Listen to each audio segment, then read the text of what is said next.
जय भोलेनाथ दोस्तों। कल के अध्याय में हमने नाग पंचमी की पूजा विधि और व्रत विधान के बारे में जाना। अब आगे हम जानते हैं कि भगवान भोलेनाथ ऋषि सनत कुमार को कौन सा महात्म्य सुनाते हैं और कौन सी पूजा विधि बताते हैं। तो चलिए दोस्तों शुरू करते हैं श्रावण महात्म्य का अध्याय 15। सनत कुमार बोले, हे देवेश, मैंने नागों का सबसे यह आश्चर्यजनक पंचमी व्रत सुन लिया है। अब आप बताएं कि षष्ठी तिथि को कौन सा व्रत होता है और उसकी क्या विधि है। तो ईश्वर बोले, हे विपेंद्र, श्रावण मास के शुक्ल पक्ष की षष्ठी तिथि को महामृत्यु का नाश करने वाले सुदोपन नामक शुभ व्रत को करना चाहिए। शिवालय में अथवा घर में ही प्रयत्न पूर्वक शिव का पूजन करके सुदोपन का नैवेद्य उन्हें विधि पूर्वक अर्पण करना चाहिए। इस व्रत के साधन में आम्र का लवण मिलाकर के शाक और अनेक पदार्थों के नैवेद्य अर्पित करें। साथ ही ब्राह्मणों को वायन प्रदान करें। इस विधि से व्रत करता है उसे अनंत पुण्य मिलता है। इस व्रत के महात्म्य के लिए एक प्राचीन कहानी सुनते हैं जो इस प्रकार है। प्राचीन समय में रोहित नाम का एक राजा था। काफी समय बीतने पर भी उसे पुत्र रत्न की प्राप्ति नहीं हुई। तब पुत्र की अभिलाषा से उस राजा ने अत्यंत कठोर तप किया। ब्रह्मा जी ने राजा से कहा कि तुम्हारे प्रारब्ध में पुत्र नहीं है। तब भी पुत्र की लालसा में वह राजा अपनी तपस्या से जरा भी विचलित नहीं हुआ। उसके बाद राजा तपस्या करते करते संकटग्रस्त हो गया। तब ब्रह्मा जी पुनः प्रकट हुए और कहने लगे, मैंने आपको पुत्र का व्रत दे तो दिया है, लेकिन आपका पुत्र अल्प आयु होगा। तब राजा तथा उसकी पत्नी ने विचार किया कि इससे रानी का बांझपन तो दूर हो जाएगा, संतानहीनता की निंदा तो नहीं होगी। कुछ समय बीतने के बाद ब्रह्मा जी के वरदान से उन्हें पुत्र की प्राप्ति हुई। राजा ने विधि पूर्वक जातकर्म आदि संस्कार करवाए। राजा और रानी ने अपने पुत्र का नाम शिवदत्त रखा। उचित समय आने पर भयभीत चित्त वाले राजा ने पुत्र का यज्ञोपवीत संस्कार किया, किंतु राजा ने उसकी मृत्यु के भय से उसका विवाह नहीं किया।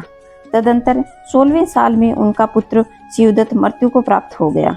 तब ब्रह्मचारी की मृत्यु का स्मरण करते हुए राजा को बहुत चिंता होने लगी कि जिन लोगों के कुल में कोई ब्रह्मचारी मर जाए तब उनका कुल समाप्त हो जाता है, वह ब्रह्मचारी भी दुर्गति में पड़ जाता है। सनत कुमार बोले, हे देवादिदेव, हे जगन्नाथ, इसके दोष निवारण का उपाय है या नहीं? यदि उपाय है तो आप बताएं।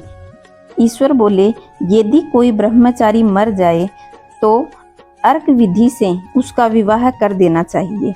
इसके बाद उन दोनों ब्रह्मचारी तथा आँख को परस्पर संयुक्त कर देना चाहिए। तब अर्क विवाह की विधि कहते हैं। मृतक का गोत्र नाम आदि लेकर के देश काल का उच्चारण करके करता कहते हैं कि मैं मृत ब्रह्मचारी के दोष निवारण हेतु वैसर्गिक व्रत करता हूँ। सर्वप्रथम सुवर्ण से अभियुक्त करके अग्नि स्थान पर आगार होम करके 4 आहुतियाँ दे। ओम भू, ओम भुवः, ओम स्वः, ओम मः। पुनः अपने देश काल का उच्चारण करके इस प्रकार बोले, मैं अर्क विवाह करूंगा। उसके बाद सवर्ण से अभियुक्त कृत्य करके अर्क शाख तथा मृत की देह को तेल अथवा हल्दी से लेपित करके पीले सूत से वेष्टि करें और पीले रंग के 2 वस्त्रों से उन्हें ढक दें। इसके बाद अग्नि स्थापना करें और विवाह विधि में प्रयुक्त योजक नाम अग्नि में आघार होम करें। वह अग्नि के लिए आज्य होम करें। इसके बाद 4 आहुतियाँ दें। ओम भू, ओम भुवः, ओम स्वः, ओम मः। बृहस्पति तथा कामदेव के लिए आहुतियाँ प्रदान करें और पुनः घी से स्वस्तिकृत होम करें और संपूर्ण हवन कर्म समाप्त करने के बाद आग की डाली तथा मृतक के शव की विधि पूर्वक जला दें। मृतक अथवा मरण्यमाल निमित्त 6 वर्ष तक इस व्रत का अनुष्ठान करना चाहिए। इस अवसर पर 30 ब्रह्मचारियों की नवीन कोपिन वस्त्र प्रदान करने चाहिए। उन्हें चरण पादुका, छत्र, माला, गोपी चंदन और अन्य आभूषण समर्पित करने चाहिए और विधि विधान से व्रत को निर्विघ्न पूरा करना चाहिए। ईश्वर बोले, ब्राह्मणों से यह सुनकर राजा के मन में विचार आया कि यह आर्क विवाह मुझे गौण प्रतीत होता है, मुख्य नहीं होगा, क्योंकि कोई भी व्यक्ति मरे हुए को अपनी कन्या नहीं देता। मैं राजा हूँ, अतः मैं उस व्यक्ति को अनेक रत्न तथा धन दूंगा जो कोई भी इसकी वधू के रूप में अपनी कन्या प्रदान करेगा। उस नगर में एक ब्राह्मण था। उस समय वह किसी दूसरे नगर में गया हुआ था। उसकी एक सुंदर पुत्री थी जिसकी माता की मृत्यु पहले ही हो चुकी थी। ब्राह्मण की दूसरी पत्नी थी जो ब्राह्मण की पुत्री के प्रति बुरे विचार रखती थी और दुष्ट मन वाली थी। कन्या 10 वर्ष की तथा दीन थी और अपनी सौतेली माता के अधीन थी। अतः सौतेली माता ने द्वेष तथा अत्यधिक धन के लालच में 1 लाख मुद्रा लेकर उस कन्या को मृत राजकुमार के लिए दे दिया। कन्या को लेकर राजा के लोग नदी के तट पर शमशान भूमि में राजकुमार के पास ले गए और शव के साथ उसका विवाह कर दिया। उसके बाद विधान पूर्वक शव के साथ कन्या का योग करके जब वे जलाने की तैयारी करने लगे, तब उस कन्या ने पूछा, हे सज्जनों, आप लोग क्या कर रहे हैं? तब सभी दुखी मन से बोले कि हम लोग तुम्हारे पति को जला रहे हैं। इस पर भयभीत होकर बाल स्वभाव के कारण रोती हुई उस कन्या ने कहा, आप लोग मेरे पति को क्यों जला रहे हैं? मैं जलाने नहीं दूंगी। आप लोग सभी यहाँ से चले जाएं। मैं अकेली ही यहाँ बैठी रहूंगी और जब ये उठेंगे तब मैं अपने पति को साथ लेकर चली आऊंगी।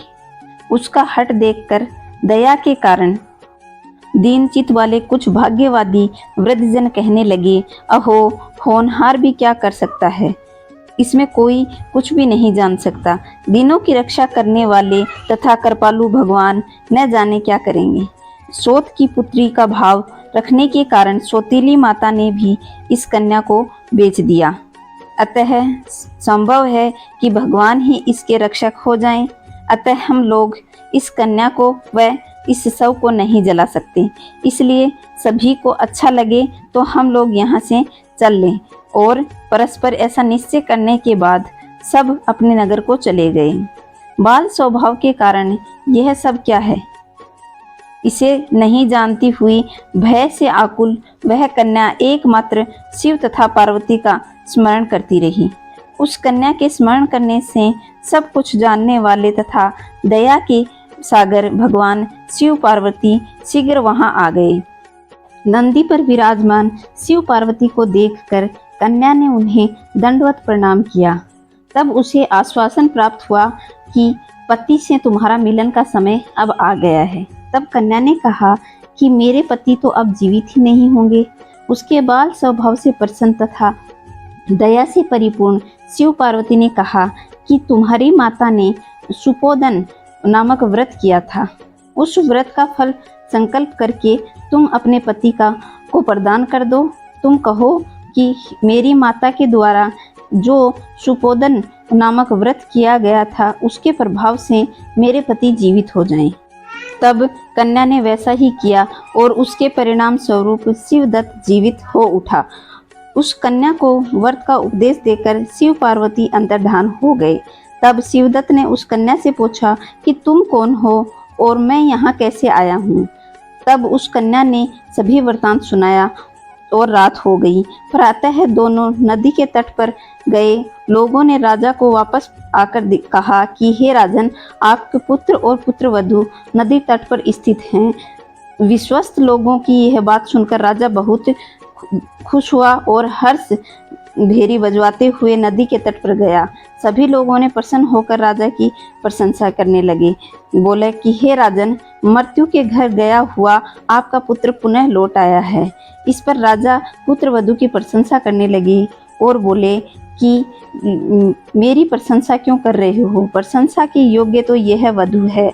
मैं तो भाग्यहीन तथा अधम हूँ। धन्य और सौभाग्यशालिनी तो यह पुत्र वधू है, क्योंकि इसके पुण्य प्रभाव से मेरा पुत्र जीवित हुआ है। इस प्रकार अपनी पुत्र वधू की प्रशंसा करके राजा ने दान तथा सम्मान के साथ श्रेष्ठ ब्राह्मणों का पूजन किया और ग्राम से बाहर ले जाकर मृत व्यक्ति के पुनः ग्राम में प्रवेश कराने से संबंधित शांति की विधि को ब्राह्मणों के निर्देश पर विधि पूर्वक संपन्न कराई। हे वत्स, इस प्रकार मैंने आपको सुपोदन नामक यह व्रत कहा है। इसे 5 वर्ष तक करने के अनंतर उद्यापन करना चाहिए। पार्वती तथा शिव की प्रतिमा का प्रतिदिन पूजन करना चाहिए। प्रातःकाल आम के पल्लवों के साथ चरु का होम करना चाहिए। साथ ही नैवेद्य तथा वायन अर्पित करने चाहिए। मनुष्य यदि व्रत की बताई गई इस विधि के अनुसार आचरण करे तो वह दीर्घजीवी पुत्र प्राप्त करके मृत्यु के बाद शिवलोक को जाता है। तो दोस्तों, यह थी सुपोदन व्रत की कथा। अगर आप लोगों को यह वीडियो पसंद आया है तो लाइक, शेयर और सब्सक्राइब जरूर करें और कमेंट में जय भोलेनाथ लिखें। जय भोलेनाथ दोस्तों।